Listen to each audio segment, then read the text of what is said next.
c'est vrai que, bon, je vais vous donner un exemple, si vous voulez, pour faire bien comprendre que le problème n'est pas si simple que cela.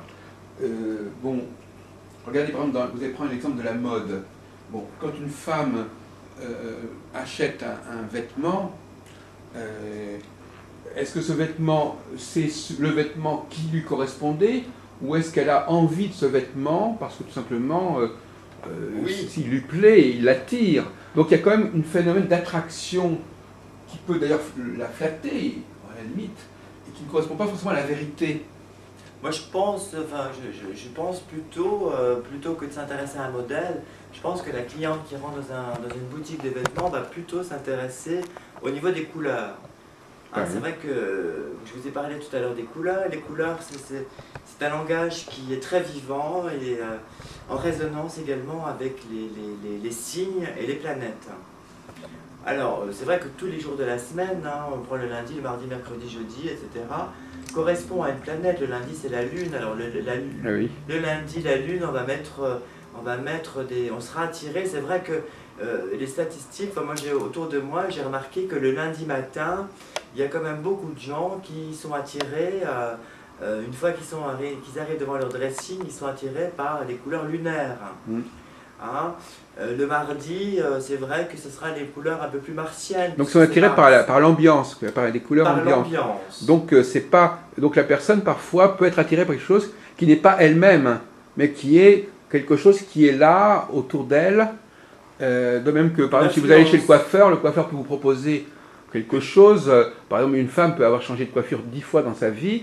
Est-ce que chaque fois, cette coiffure correspondait à ce qu'elle était, ou est-ce que c'était une opportunité, une occasion de changer Une vibration, une tendance, quelque chose, une influence. Est-ce qu'on ne pourrait pas imaginer que dans la consultation astrologique, la cliente puisse avoir envie, comme ça, de changer un peu l'image qu'elle a d'elle-même, sans vouloir absolument dire que c'est sa vérité? Il y a une force de changement qui peut être non Non, négligeable. je suis pas tout à fait Non, non, d'accord. mais c'est une occasion. Oui, oui, je suis pas d'accord dans le sens que, vous savez, je crois que quand on n'est pas bien dans sa vie, on est vraiment soi-même. Donc là, Ah oui, d'accord. Oui. on n'a pas envie de ressembler à la tête de la voisine. Quand on n'est pas bien, on se retrouve face à soi-même, avec sa souffrance, avec sa douleur. On pleure, on n'est pas bien, on est dans la déprime.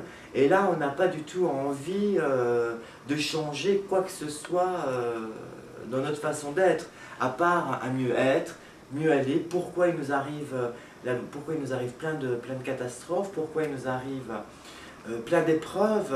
C'est souvent la loi des séries, on le remarque, on remarque bien souvent. Quand ça arrive, généralement ça arrive par plusieurs pactages, on va dire. Donc on n'a pas vraiment, on n'est pas victime d'une influence et on n'est pas là pour vouloir changer quelque chose. Oui, mais enfin, excusez-moi À part ça, pour l'amour du débat, plutôt trouver une solution. de relancer la discussion.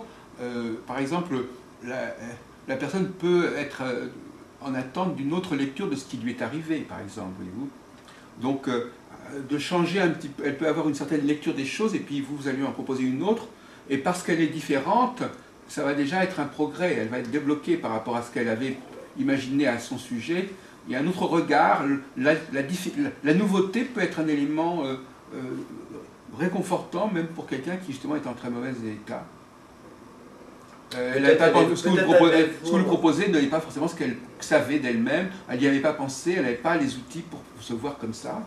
Moi, je pense plutôt qu'elle vient, à travers l'astrologie, essayer de trouver, de trouver euh, comment faire pour améliorer sa situation, quoi faire pour casser ce chemin karmique, parce que c'est vrai que des fois, on n'y peut rien, il y a des choses qui nous arrivent, mais ce sont des échéances karmiques, voilà. La loi universelle est là, ce qu'on fait, on le paye. Le propre du changement, c'est justement quelque part l'inconnu. La personne peut avoir envie justement, l'inconnu, quand on n'est pas bien, ça peut faire très peur. Oui. Et on n'a pas trop envie d'inconnu, on vient justement se rassurer. Et vers une astrologue ou vers une voyante. Oui, mais on fait ça très bien que la voyante, justement, va nous parler d'une façon inhabituelle de nous-mêmes, Oui, de toute façon. avec un côté assez Donc il va y avoir quand même quelque chose, fatal, il va y avoir un décalage, c'est-à-dire qu'elle ne va pas parler le même langage que les gens... Moi, je suis vraiment là en consultation pour recentrer les gens par rapport à eux-mêmes. Il faut vraiment qu'ils se recentrent par rapport à eux-mêmes et surtout d'harmoniser un petit peu leur vie, d'optimiser un petit peu leur vie en disant que chaque obstacle, finalement, eh bien, c'est une épreuve, mais cette épreuve, une fois qu'on l'a vécue, elle est grandissante, et elle nous permet d'évoluer. Donc finalement, ce sont les grandes remises en question qui nous forgent et qui nous permettent d'évoluer, et c'est pas dans la facilité de tous les jours qu'on devient quelqu'un ou qu'on devient qui on est. C'est vraiment dans l'épreuve, dans la souffrance. C'est vrai que les voyants, les astrologues, pour la majorité, sont des gens qui ont été dans l'enfance, dans la souffrance. Oui, oui, c'est ça. Et justement, moi ce qui me cette souffrance vient faire ressortir des choses, puisque on est allé chercher un questionnement à l'intérieur de nous très très profond, et c'est justement cette profondeur, cette profondité qui nous donne ce ressenti et cette force, ce don, je dirais même, que tout le monde pourrait avoir, mais qui n'a pas besoin ou qui n'utilise pas. Oui, d'ailleurs, il y a des personnes qui perçoivent les choses sans avoir besoin de faire de l'astrologie, de toute façon. Oui, oui, bien sûr. L'astrologie, c'est l'outil, hein. C'est peut-être même, on peut même se demander si ce n'est pas déjà un problème que de vouloir passer par l'astrologie. Est-ce que ça n'est pas lié à un dérèglement, à un dysfonctionnement qui fait que... C'est un petit peu, par exemple, comme quelqu'un qui voit mal, il va demander des lunettes. Alors peut-être que justement la personne qui à un moment donné, elle voit qu'il y a des choses qui lui ont échappé ou elle a trébuché. L'astrologie, c'est la grande horloge du temps, hein, donc nous sommes en complémentarité, on va dire. Comme disait Hermès Trismégiste, qui disait ce qui est en bas est à l'image de ce qui est en haut, et c'est vrai, ça résume un petit peu toute cette conversation que nous venons d'avoir, qui nous résume que nous sommes un petit peu à l'image, ce qui est en bas est à l'image de ce qui est en haut, donc nous ne sommes pas totalement libres. Alors, on approche de la fin de notre entretien. Le langage des astrologues, quand ils parlent, justement, c'est pas toujours très clair. Par exemple, on peut dire que d'une certaine manière, est-ce que vous ne pensez pas que de toute manière, les gens attendent une réponse positive ou négative, par exemple ça va être bien, ça va être agréable, ça va être désagréable, ça va être... on est dans un peu une dualité. Oui, ils attendent qu'on les révèle. L'astrologue a pour rôle aussi d'éveiller, de réveiller la personne un petit peu. Hein. Pour revenir sur ce grand carré Uranus, il vient un petit peu dépoussiérer, il vient un petit peu réveiller les âmes endormies depuis pas longtemps par les hommes politiques, par certains phénomènes. Et donc nous sommes là pour reconnecter les gens avec eux-mêmes et avec l'essentiel qui est l'univers, son environnement, prendre soin de soi. Prendre soin de soi, c'est aussi prendre soin de la planète quelque part, parce que si on est capable de prendre soin de soi, eh bien on respecte son environnement. Mais effectivement, oui, je comprends très bien, mais effectivement, souvent la réponse que les gens attendent est souvent assez binaire, hein, c'est-à-dire est-ce que c'est le bon moment ou pas le bon moment, est-ce que c'est favorable ou pas défavorable, est-ce que ça va marcher ou est-ce que ça va marcher. Chaque chose, chaque être humain est bipolaire, donc on a tous une polarité aussi en nous. Hein, Ah oui, vous pensez que vous faites apparaître cette polarité dans les thèmes des gens Cette polarité, elle surgit, on voit quand on fait la structure du thème, on regarde la majorité de planètes qui est en signe de feu, en signe de terre, et puis ça nous aide un petit peu à déterminer psychologiquement la personne. En tout cas, ce que je remarque, c'est que tout à l'heure vous me faisiez une réflexion qui me paraît simple. Il y a des polarité yin-yang aussi qui nous habitent tous. Finalement, je crois quand même qu'avec l'expérience que vous avez, vous observez quand même des points communs entre vos clients. Vous avez dit tout à l'heure qu'il y avait des phénomènes, des problèmes qui revenaient actuellement. Vous percevez quand même que malgré leurs demandes individuelles, la somme, il y a des tendances fortes à un moment donné. Il y a des tendances fortes et en ce moment nous sommes dans cette grande dépression, si je pourrais l'appeler comme ça, avec des gens qui ont besoin de se reconnecter avec quelque chose parce que là ils sont un petit peu... il y a le langage planétaire nous montre qu'il y a un chamboulement, donc on est en chamboulement dans la politique, dans l'économie, dans les consciences. C'est vrai qu'on regarde, on voit les gens qui pètent les plombs, ils deviennent agressifs. Donc on est vraiment dans cette cas de figure de grande dépression, et ça va changer, et bien heureusement, et puis soyons optimistes,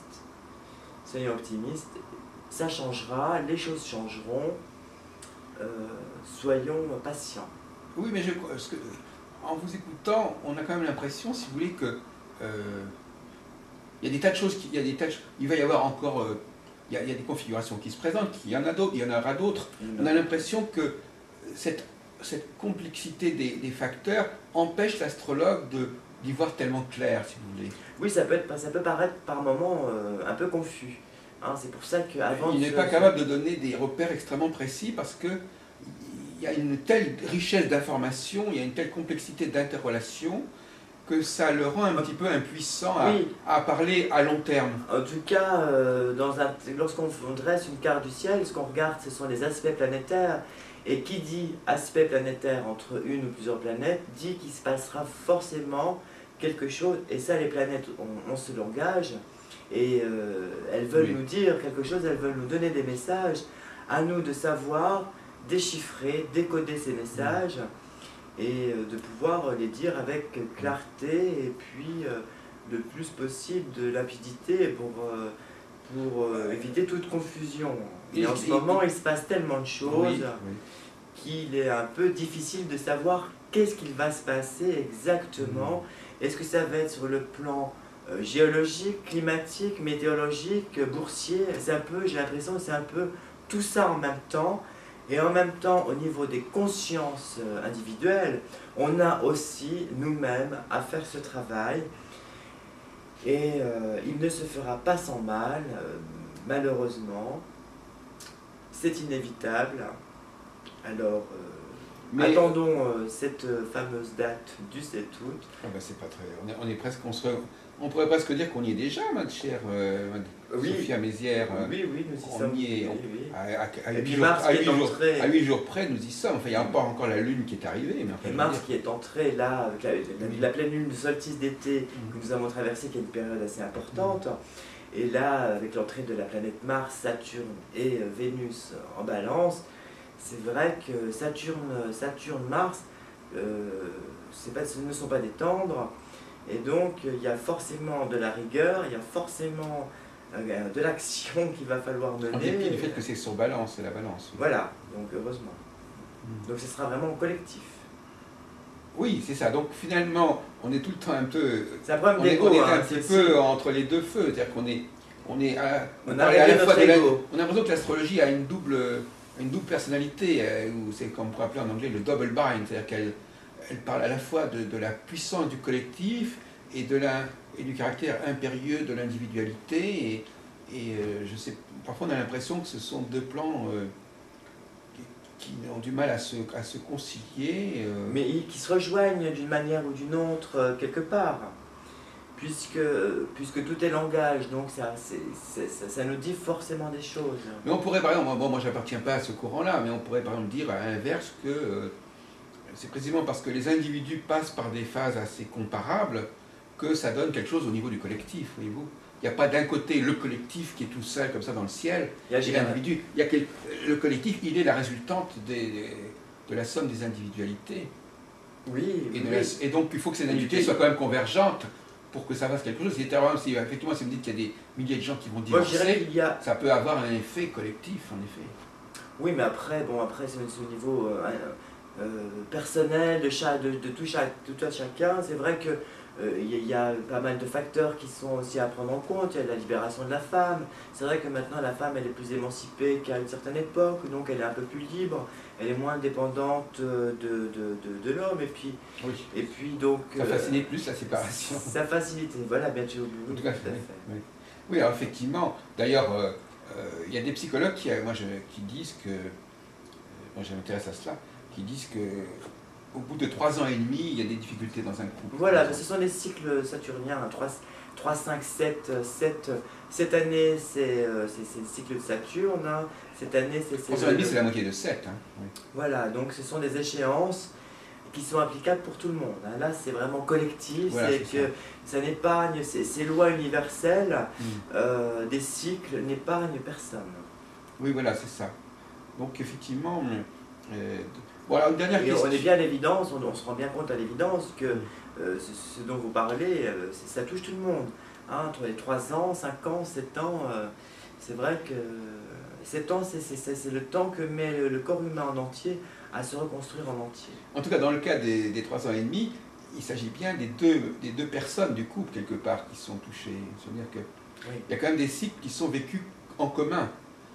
On n'est pas tous avec nos propres cycles individuels, on a aussi des cycles ensemble. Oui, mais le but aussi de l'humain, enfin du couple, hein, de l'entité du couple, puisqu'après les deux personnes ne forment qu'un, hein, on peut parler comme ça. Ah oui, d'accord. Pour donner un 3, pour donner un enfant, donc en numérologie c'est des cycles de 9 ans, hein. On part du 0 pour donner le 1, de 1, 2, les 2 font 1, les 2 font 3, 2 et 1, 3, enfin bon. Oui, c'est cela, mais en effet, voilà. Écoutez, je vais vous poser une dernière question, avant que nous nous séparions, puisque... Voilà. C'est-à-dire qu'effectivement, bon, vous disiez vous-même que beaucoup d'astrologues qui sont venus à l'astrologie avaient un certain nombre de problèmes et que c'est ça qui les a peut-être déclenchés. Pas un certain nombre de problèmes, mais un certain nombre de souffrances. Hein. Un certain nombre de souffrances. Et de ces souffrances se développe, je dirais, beaucoup de ressentis. Mais on peut se demander si ces souffrances... Tout comme les peintres ou les musiciens, ce sont des gens qui sont dans une souffrance extrême. Alors, dans quelle mesure, à votre avis, justement, l'astrologie peut-elle calmer ces souffrances, justement? Qu'est-ce qui est propre à l'astrologie qui peut, justement... C'est-à-dire, quel genre de souffrance, pour quelle astrologie, enfin, quelle souffrance l'astrologie a-t-elle pu sembler pouvoir calmer chez ces astrologues en souffrance, justement? Mais calmer, non, mais cette souffrance a développé... Elle a donné du sens. Elle a donné du sens et a développé un don oui, de percevoir mieux les choses, puisque c'est... Parce que d'une certaine manière, on pourrait dire, Sophia, que l'astrologie offre une sorte de monde parallèle, un petit peu. C'est-à-dire que une autre logique, d'autres valeurs qui sont moins causes, moins pathogènes, moins sources de souffrance que l'autre monde, enfin, si on peut dire. Par exemple, parler des 12 signes, parfois c'est quand même plus facile que de parler du couple, que de parler du père, que de parler du masculin. Il y a les archétypes des images parentales. C'est vrai qu'en astrologie, le soleil représente l'image vraiment du père, la lune représente l'image de la mère. Donc tout ça, vraiment, ce sont des archétypes assez importants. Et je dirais, pour la réalisation de soi, afin de pouvoir se projeter dans un avenir. Hein. Quelle image on projette de soi-même, hein. Tout est là la question, c'est comment on se voit afin de se projeter. Mais c'est d'abord de pouvoir se voir, de savoir qui on est, et ensuite on arrive à se projeter, projeter des images symboliques, voilà. Eh bien, écoutez, je vous laisse dire quelques mots de conclusion. À votre guise, à votre manière. Je ne vous interromprai pas, je vous laisserai le dernier mot. Écoutez, je pourrais dire, j'ai été ravi de cet entretien, de ce premier entretien, et le message que je pourrais adresser à tout le monde, c'est d'essayer de vivre le plus possible en harmonie avec la nature environnante, mais aussi avec la nature d'eux-mêmes, leur propre nature, de savoir qui ils sont, et de connaître leur potentialité afin de pouvoir se réaliser. C'est vrai que si on ne sait pas vraiment qui on est, on ne peut pas se réaliser dans la vie. Et c'est très important d'avoir la foi, hein, à notre époque où on assiste à des scandales. C'est vrai qu'on voit les scandales avec le pape et les prêtres pédophiles. Oui. On voit les Dalai Lama avec les problèmes en Chine. On voit nos présidents qui sont un petit peu dirigés comme des marionnettes, qui ne sont plus trop maîtres de la situation. Hein. On voit Obama qui a du mal à faire voter ses lois. C'est pas le portrait d'Obama, ça? Oui. Oui. J'ai pensé que c'était... Donc on est vraiment dans un monde un peu confus. Donc Ce sont vos œuvres ou ce sont les œuvres de quelqu'un d'autre qui ce sont sont là? mes œuvres. D'accord, il faudrait quand même le situer. Donc vous avez ce côté pictural aussi. Voilà, donc je peins, je suis autodidacte et je peins... Sous le même nom ou... Sous le même nom, D'accord. voilà.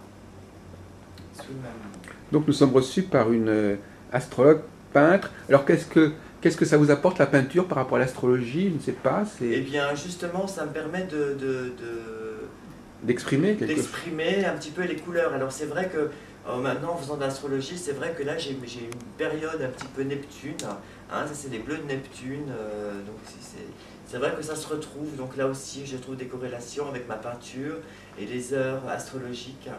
Là c'est un ange qui vient nous apporter beaucoup de sérénité. Et, Où il est, l'ange? il est ici. C'est cette jeune femme ou c'est l'autre, c'est le monsieur? C'est le monsieur qui est Ah oui, là. d'accord. C'est un ange. Et j'ai peint un cinéa, un singe, là, où il y a du questionnement. Voilà. Je vous laisse regarder tout ça. Voilà, mais très bien. Mais Bon, je ne écoutez, sais pas si j'ai répondu très bien à vos questions. écoutez, vous avez répondu. Ce sont des questions J'étais ravie de qu'il vous faut apparaître recevoir. votre spécificité, votre style, votre façon de voir l'astrologie. Elle est tout à fait respectable. Bon.